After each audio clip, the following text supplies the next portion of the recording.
లోపలికి వస్తాను స్లోగా వస్తాను ఇవే కదా అని అనుకున్నాను. ఆ రోజు నైట్ నేను చెన్నై వెళ్ళిపోవాలి, అందుకని కార్ కూడా పార్కింగ్ చేయలేదు, బయట ఉంచాను. సరే ఎందుకని బయటని కొద్దిగా వాటర్ పెరుగుతుందని చెప్పి కార్ కూడా తీసి పార్కింగ్లో పెట్టి వచ్చి ఇటు చూసేటప్పటికి రైట్ సైడ్ స్పీడ్ వచ్చేస్తుంది ఫ్లో. ఆ ఫ్లో ఇది యాక్చువల్గా ఈ వెలగలేరు దగ్గర ఎక్కడైతే బ్రీచ్ అయిందో ఆ వాటర్ ఈ రైట్ సైడ్ నుంచి బేసిక్గా ఇదేమో ఎదుగుతుంది వాటర్, అది డైరెక్ట్ రావడం అప్పుడు 7:30 మొదలైందేమో సార్. మొదలయ్యి స్లోగా పెరుగుతాం. సరదాగానే ఉంది మాకు, ఏదో వాటర్ వస్తుంది ఎక్కువ చూడలేదని 11 వరకు చూసాము, ఏదో 1.5 ఫీట్ వచ్చింది. సరే మళ్ళీ మా అత్తయ్య గారేమో మా ఆపోజిట్ నేను ఇల్లు కట్టుకోవడం కాదు, మా బావ వద్ద కూడా ఇల్లు కట్టాను.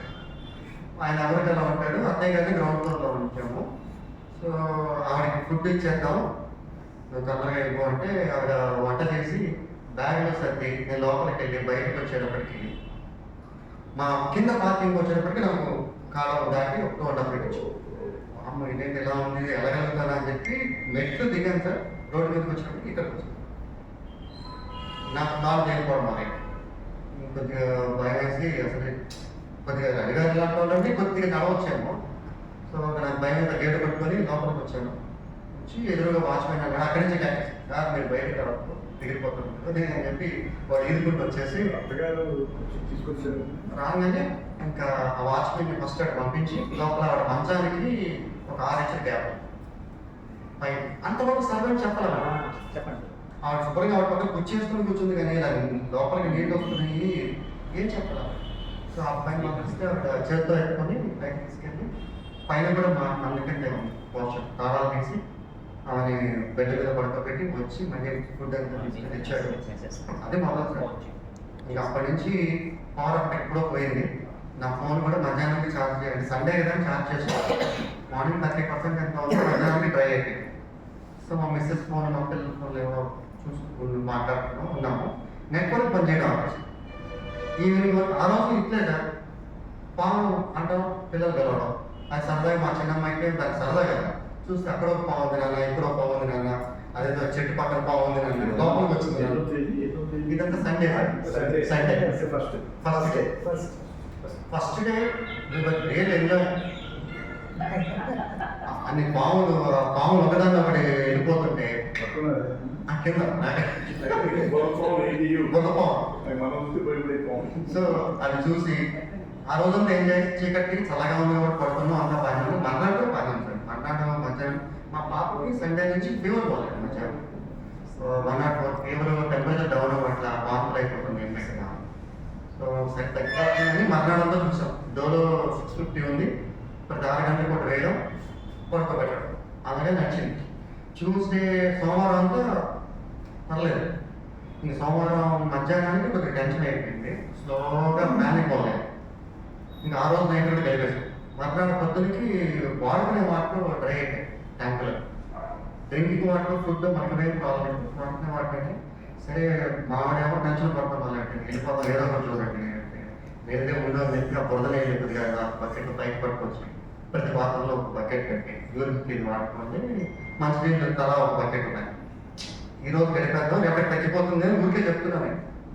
బట్ ఇంకా ఊరుకోవాలి. ట్యూస్డే లేదు ఏదో ఒకటి చేయాలి, అలాగే దీన్ని ఇట్లా పెట్టుకొని నేను ఉండలేను. మందులు అయిపోయాయి, డోలో 650 కూడా అయిపోయాయి. లెక్సోన్ అని ఒకటి మిగిలింది.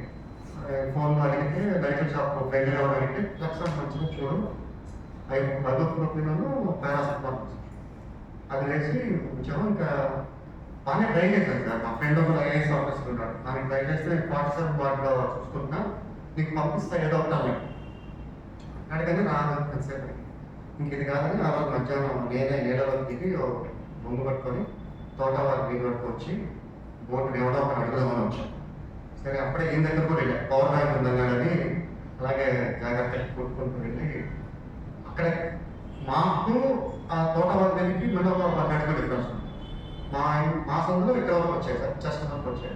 మళ్ళీ అక్కడికి వెళ్ళినప్పటికీ నెక్ ఆ నెక్ దీంట్లో పెళ్ళిగా మళ్ళీ వాళ్ళ రోడ్డుకి వచ్చేప్పుడు మళ్ళీ వచ్చేసాం. వాళ్ళ అప్పుడు మంచి రోడ్డు బాగా వేసారు సార్ వాళ్ళని, మాకేమో కొద్దిగా చీప్గా పెట్టారు సార్. దానివల్ల డిఫరెన్స్. ఇంకా బోట్ వాడు వచ్చాడు వాడు ఫుడ్ ట్రక్ తీసుకొని వచ్చాం. ఫుడ్ తీసుకొని వచ్చి అడిగితే బాబు పాపకి బాగాలేదంటే ఇద్దరు ఎక్కించుకుంటా అన్నారు. సరే అని చెప్పి అప్పటికి బ్యాగ్ అంతా రెడీ చేసుకుంటూ వాళ్ళిద్దరిని ఎక్కించి లాస్ట్ మినిట్లో అడిగాను, ఈ యొక్క చిన్నపిల్ల ఉంది డెలివరీ ఆమె ఎక్కించుకోవచ్చు అంటే కాదు అంటే ఎక్కించుకున్నట్టు. వాళ్ళు ఎక్కించేసి పైకి అంటే నేను కూడా ఒక చిన్న జత బట్టలు పెట్టుకొని మళ్ళీ ఒక కట్ట పట్టుకొని అప్పుడు వాడు వెళ్ళిపోయారు. నేను నడుచుకుంటూ వస్తుంటే అరౌండ్ 2:30 ట్యూస్డేనా? ట్యూస్డే మధ్యాహ్నం మధ్యాహ్నం 3 అట్లా. ఆ టైంలో నడుచుకుంటూ వస్తుంటే లిటరల్గా మనం టీవీలో చూసినట్టే అన్నమాట. నెత్తి మీద బ్యాగ్ ఇలా పెట్టుకొని ఒక చేతిలో కర్ర బరువు ఇచ్చినప్పుడు కర్ర ఈ చేతిలోకి వస్తే ఈ చేతిలో అండ్ మళ్ళీ భయం పావులు వస్తాయో అంటే ఏం చేయదని దగ్గరకు వచ్చి కాకరా కొద్ది లేట్ అనుకున్న దగ్గరగా మెయిన్ రోడ్కి వచ్చేసాం. నీళ్ళు వచ్చినాను సరే ఆ రోడ్డులోకి వచ్చినప్పటికి నీళ్ళు డౌన్ అయిపోయాయి. జస్ట్ నడుము గంట కిందకి వచ్చేసాం. ఇంకా అట్లా వస్తే అక్కడ ఏంటి ఫోర్స్ ఎక్కువ ఉంది సార్. బోట్ ఉడికిపోతాం. అటొక ఆరుగురు ఇటొక ఆరుగురు బోట్ని పట్టుకొని అటు ఇటు పడిపోకుండా లోపలంతా లేడీస్ హ్యాండిక్యాప్డ్ మీద చిన్నపిల్ల. సో జాగ్రత్తగా బ్రిడ్జ్ వరకు తీసుకొచ్చి అప్పుడు ఇంటి దగ్గర నుంచి ఆ జ్వరం పిల్లని తీసుకొని 2 బ్యాగులు నేను 6 గంటలతో పట్టుకొని అక్కడి నుంచి మళ్ళీ దగ్గర ఫుడ్ జంక్షన్ మధ్యలో అంతవరకు నడిస్తే ఒక ఆటో ఉంటుంది. అక్కడ తీసుకొని పాపని నోరీ దగ్గర తీసుకుని వాళ్ళిద్దరిని అక్కడ డ్రాప్ చేసి నోరీ దగ్గర పాప ఉంచుకొని నేను వెళ్ళిపోయాను. సో అదే పెద్ద భయంకరంగా అనిపించదు ఆ బస్సులో కాబట్టి ఇది ఒక ఎక్స్పీరియన్స్. కాకపోతే మా ఇంట్లో లేడీస్ తన మటుకు ఇది ఒక నైట్ మేర్ లాగా అయిపోయింది. నేను మళ్ళీ ఆ ఇంటికి రాను. ఎక్స్పీరియన్స్ అయితే ఇది నాకు సెకండ్ ఎక్స్పీరియన్స్ అండి. 2015 ఫస్ట్ మీ లొకేషన్ చెప్పండి డాక్టర్ ప్రకాష్ గారు. మీ లొకేషన్ అది చెప్పి చెప్పండి. నందమూరి తోటవరి 11 లైన్, ఆయన 10 లైన్, నాకు 11 లైన్. నాకు సెకండ్ ఎక్స్పీరియన్స్ లైఫ్లో. First experience Chennai floods 2015. Literally 6 days నేను అంటే ఒక హాఫ్ అన్ అవర్లో నేను ట్రైన్ ఎక్కవలసిన మనిషిని అడయార్లో డిన్నర్ చేసి బయలుదేరాల్సిన వ్యక్తిని మా డ్రైవర్ అన్నాడు, సార్ ఎందుకో వాటర్ పెరుగుతుంది, నా కార్ కూడా నేను పార్కింగ్లో పెట్టేస్తాను, కొంచెం చూద్దాం సార్ పోతే పోయింది, ఈ వాటర్లో కార్ తీసేటట్టే అన్నాడు. సర్లే అని వెయిట్ చేసాం. ఆ వెయిట్ 6 days వెయిట్ చేయాల్సి వచ్చింది. అంటే అట్స్ డిఫరెంట్ ఎక్స్పీరియన్స్. అప్పుడు ఏంటంటే నేను ఒక్కడే కాబట్టి ఫ్యామిలీ విజయవాడ, కాకపోతే ఫస్ట్ డేనే మాకు సిగ్నల్ పోయింది. So I was incommunicated for 6 days.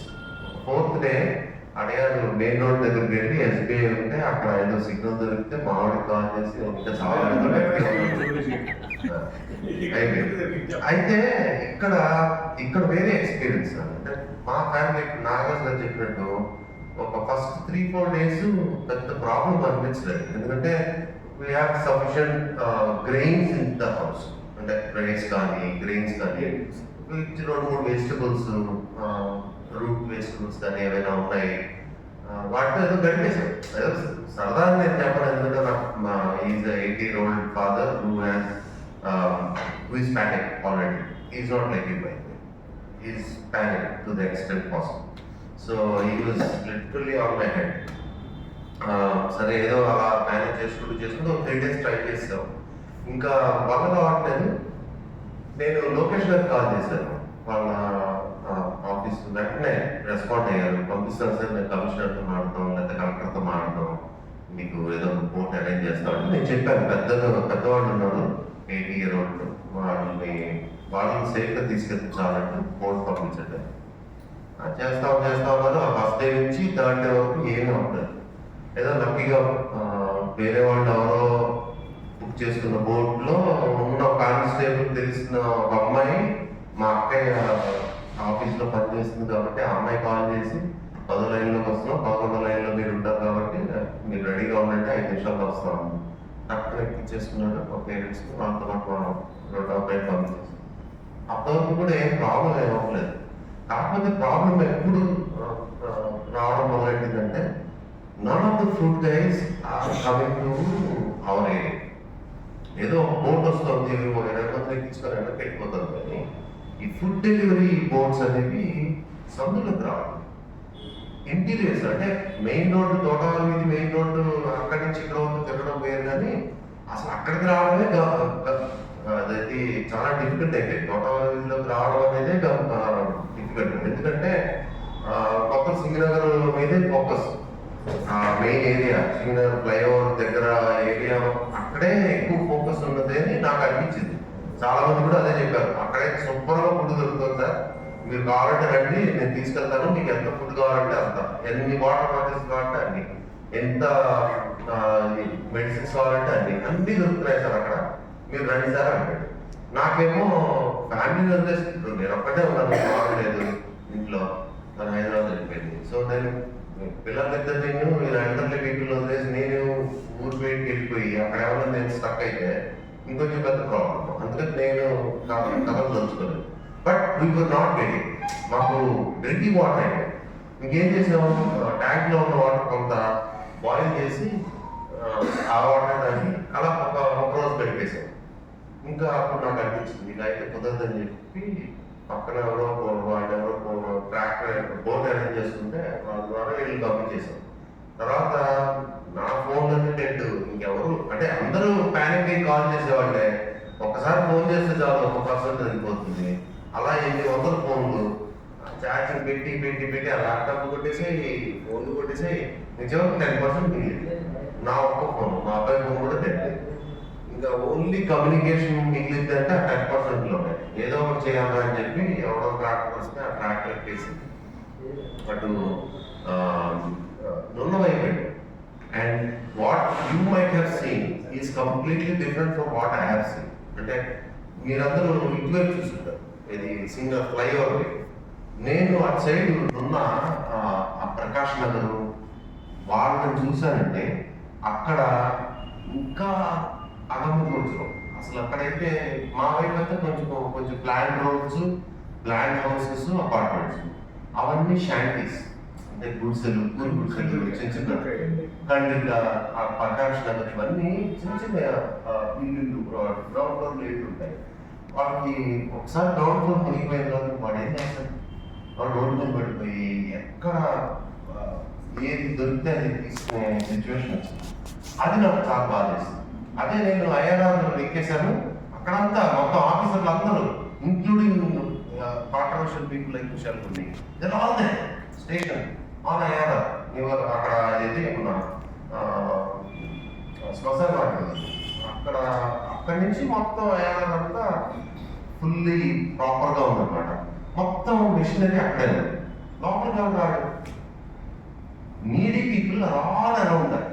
అక్కడి మటుకు ఒక్కడు వెళ్ళడానికి ప్రయత్నం చేయలేదు. నాకు అది బాధ చేసింది. మా ఏరియా కొంత మేనేజ్ అంటే మాకే అంత అనిపించింది అంటే వాళ్ళు ఎంత బాధపడుతుంటారు అని నాకు అప్పుడు అనిపించింది. నేను ట్రాక్టర్లో కూర్చొని ఇంకా నేను వాటర్లో పడిపోవాల్సి ఒక 2 feet డీప్ పాట్ హోల్లో ట్రాక్టర్ పడిపోయింది, ఇలా ఉండిపోయింది. నేను ఆల్మోస్ట్ పడిపోతాను. అలాంటి డైర్ సిచ్యువేషన్స్లో అప్పుడు వాడుతున్నారు. శవాలు కొట్టుకొస్తున్నాయి. ఏది అటు జకంపూడి అటు సైడ్ నుంచి శవాలు ప్రకాష్ నగర్ ద్వారా ఊరి మీదకి వస్తున్నాయి. ఒక 4 శవాలు. అతనే చెప్పాడు ఒక అతను, సార్ ఇక్కడ శవాలు వచ్చేసాయి సార్, మమ్మల్ని కూడా ఎక్కించుకోండి, మేము బయటకు వచ్చేస్తున్నాం అంటే. అంత డైర్ సిచ్యువేషన్ ఉంది. కానీ అది ఎక్కడ మీడియాలో కానీ అడ్మినిస్ట్రేషన్లో కానీ కదలిక లేదు. నాకు అక్కడ బాధ వేస్తుంది మొన్న అది చూసినప్పుడు. అంటే ఇటు సైడ్ అంతా ఫోకస్ చేస్తున్నారు కానీ చేయవలసిన ఏరియాస్లో ఫోకస్ చేయట్లేదేమో అని నాకు అనిపించింది. ఎందుకంటే వాళ్ళకి వెళ్ళడం ఇష్టం లేదా, పని చేయడం ఇష్టం లేదా మనకు తెలియదు. But somewhere there are pockets which are not even touched by anybody. అది నాకు అనిపించింది. నా ఓన్ ఎక్స్పీరియన్స్ పక్కన పెట్టేద్దాం, ఐఎమ్ ఓకే. కాకపోతే మిగతా వాళ్ళు ఆ చుట్టుపక్కల జనాల్ని వాళ్ళ కళ్ళల్లో ఆ బాధ చూస్తుంటే నేను చెల్లించిపోయాను. ఆ ట్రాక్టర్ ఆల్రెడీ ఫుల్, ఇంకా ఎక్కుతాం పెద్దవాళ్ళు ఉన్నారంటే ట్రాక్టర్ వాడు నో అన్నప్పుడల్లా నాకు కడకపోలేదు. అయ్యో పెద్దవాడు అక్కడ కనబడుతుంది, ఆమెను ఎక్కించుకోలేదు పరిస్థితి. ఎందుకంటే ఆ ట్రాక్టర్ ఎక్కలేదు, ఆ హైట్ ఏం చేయలేని పరిస్థితి. అలా ఎంతమంది ఉన్నారు, ఎన్ని వేల మంది ఉన్నారో మనకు తెలియదు.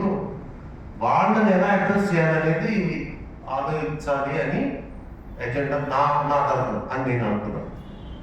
Thank you. Thank you. ఒకసారి అనుకోవడం ల్యాక్ ఆఫ్ ఇన్ఫర్మేషన్ వల్ల కూడా కొంత చివర సొంతలోకి చిన్న చిన్న ఏరియాస్లోకి వెళ్ళలేకపోయి ఉంటారు.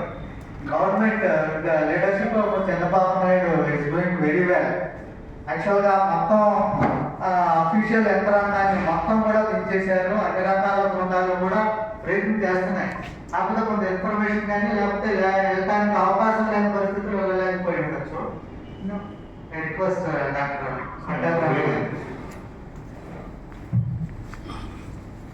మనం రివ్యూ చేసుకోవాల్సిన కొత్త యాక్టివిటీస్ గురించి వాళ్ళ గురించి కాదు, పొలిటీషియన్స్ చేసారా లేదా అనేది మనం సఫిషియెంట్లీ వెల్ ఆర్గనైజ్డ్గా చేసాం.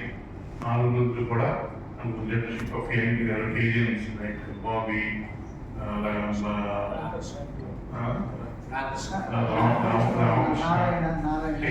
నారాయణ, వీళ్ళందరూ అతనిలో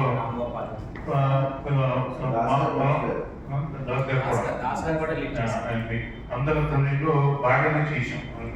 చేయగలిగిన కన్నా బాగా అది ఇమీడియట్ రిలీఫ్ ఆపరేషన్స్. ఇప్పుడు this meeting should concentrate on the rehabilitation work we are going to do for the affected people. మనం ఫండ్ కలెక్ట్ చేస్తే 3 లక్షల చెట్లు వచ్చింది, దాంట్లో 1 లక్ష ఖర్చు అయింది. 2 లక్షలు ఉంది. అది అంత చావు కదా, ఇంకా కొంచెం రైజ్ చేయాలి. చాలా మంది ప్రొవిజన్స్ అడుగుతున్నారు, ప్రొవిజన్స్ ప్యాకెట్స్. అవసరం లేదు సార్. ఇవాళ అసలు మా బిఆర్టీఎస్ రోడ్లో దాదాపు 200 వెహికల్స్ పైనే వెళ్ళడానికి లేదు. మధ్యలో మాట్లాడమా సార్, మాట్లాడినామన్నా. చెప్తున్నాను ఏం చేద్దామని మనం డిసైడ్ చేసుకున్నాం. కొంతమంది ఏమో ఈ దుప్పట్లో పట్టలో ఉంటున్నారు. ఈ రిహాబిలిటేషన్ ఎఫర్ట్స్ మనం ఏం చేయాలి అని ఆలోచించుకోవాలి. నాకు వెళ్ళి సజెస్ట్ చేసింది ఏంటంటే, ఒక ప్యాకెట్ 450 రూపాయలకి 3 కేజీలు బియ్యం, పప్పు, ఉప్పు, పంచదార అన్ని తయారు చేసి ఇస్తున్నాము. మా వీటి చెరువు 2 టేబుల్స్ చెరువు తయారు చేయించాము. 500 ప్యాకెట్లు నాకు అక్కడ చేస్తే బాగుంటుంది అని సజెషన్ వచ్చింది. కొంతమంది ఏమో ఒక దుప్పటి, ఒక టవలో, లుంగి, చీర ఇది మనం డిసైడ్ చేయాల్సింది. ఈలోగా ఏంటంటే డాక్టర్ వెంకటేశ్వరరావు గవర్నర్ ఈ ఆర్గనైజ్ లాట్ ఆఫ్ థింగ్స్ చుట్టూ అంతా కలెక్ట్ చేసి ఒక 2-3 లారీల సామాన్లు ఎల్లుండి 8th మార్నింగ్ వస్తే పంపిస్తున్నాడు. మన 5 రోజులకే వస్తాయి, స్పేస్ ఉన్నాయి. మా క్లబ్లు విజయవాడ క్లబ్లు అందరినీ కలిసి చేయమన్నాడు. నేను దత్తాకి చెప్పాను, శ్రీరాముని చెప్పాను, మీరు ఎవరు కావాలి చేసుకోండి, ఇక్కడి నుంచే మేము చేస్తాం అక్కడికే చెప్పాను. ఆ మెటీరియల్ కూడా ఎక్కువగా బట్టలు వస్తాయి. తర్వాత డిజాస్టర్ రిలీఫ్ ఫండ్ దానికి అప్లై చేయించాం గవర్నమెంట్.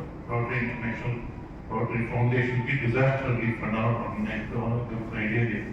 నేను దత్తా చెప్పినట్టుగా నువ్వు అప్లై చేయంటే నాకు మంగళవారం నాడు అప్లై చేశాను. చేస్తే వచ్చేసింది $25,000 rotary foundation disaster relief fund కింద పంపిస్తాను. అది గవర్నర్ కోసం. ఆయన చెప్పింది అంటే 3 క్లబ్లను డెసిగ్నేట్ చేశాను.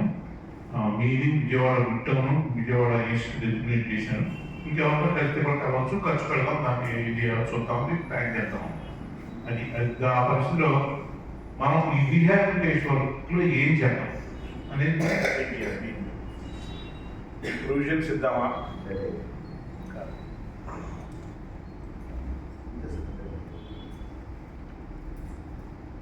ఇది వస్తాను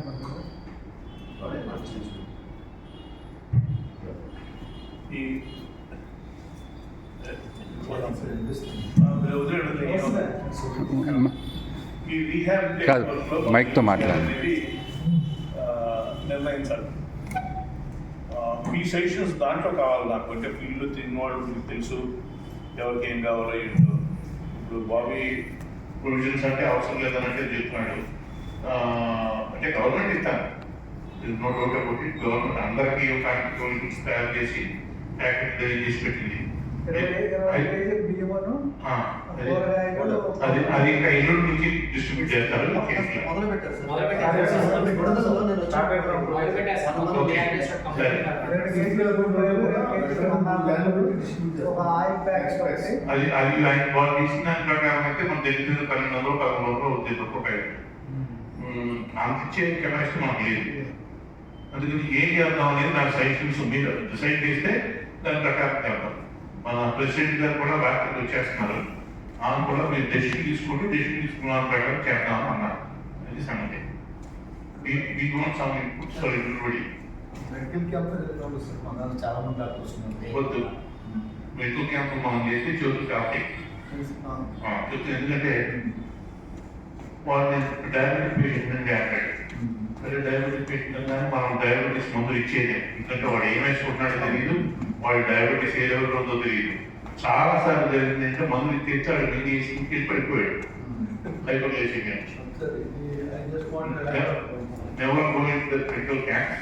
IMA యాక్చువల్గా ఒక మెడికల్ క్యాంప్ మార్నింగ్ స్టార్ట్ చేస్తామండి. IMA హాల్లో అది మార్నింగ్ ఈవినింగ్ ఉంటుంది. అక్కడ డాక్టర్స్ నర్సెస్ అందరూ ఉంటారు.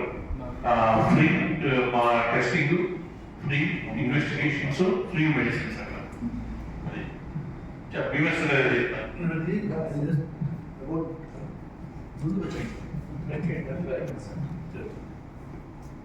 అబౌట్ దిస్ మెడికల్ క్యాంప్ అన్నారు కదా సార్. యాక్చువల్గా government itself has taken up this activity, and from my college I have sent 30 doctors, 15 camps around Srinagar, NRI Medical College నుంచి another 30 doctors in అదేంటి కృష్ణ లాంటి దగ్గరికి, Nimra medical college నుంచి ఇంకో 30 doctors in another area. NSS volunteers కూడా ఇస్తున్నారు. Totally about 50 camps, sir.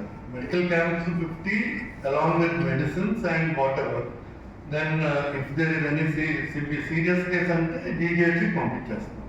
So మీరు చెప్పినట్టు మెడికల్ క్యాంప్ మెడికల్లో చేయబెట్టక్కర్లేదు. IMA వాళ్ళు కూడా 15 క్యాంపులు ఇప్పటికే చేస్తామన్నారు. చేస్తామంటే నిన్న ఏం చేశారంటే గవర్నమెంట్ ఫోన్ చేసి వద్దు మీరు పెట్టద్దు, ఎందుకంటే మేమే దగ్గర 100 క్యాంపులు అది చేస్తున్నాము దాంతో IMAలోనే పెట్టుకుంటాం. ఫ్రీ మెడిసిన్స్ అనేది లేదు ఇప్పుడు ఇవ్వకూడదు సార్. ఇప్పుడు ఏపీ ఇస్తే అది ఏదైనా నిజంగా దీనికోవడంలో ఏదైనా కాంప్లికేషన్ ఇచ్చినా ఏదైనా అయితే ఆ పలానాడు దాసరి తీసుకొచ్చి మంది ఇచ్చేది ఎదురు చేసినాం.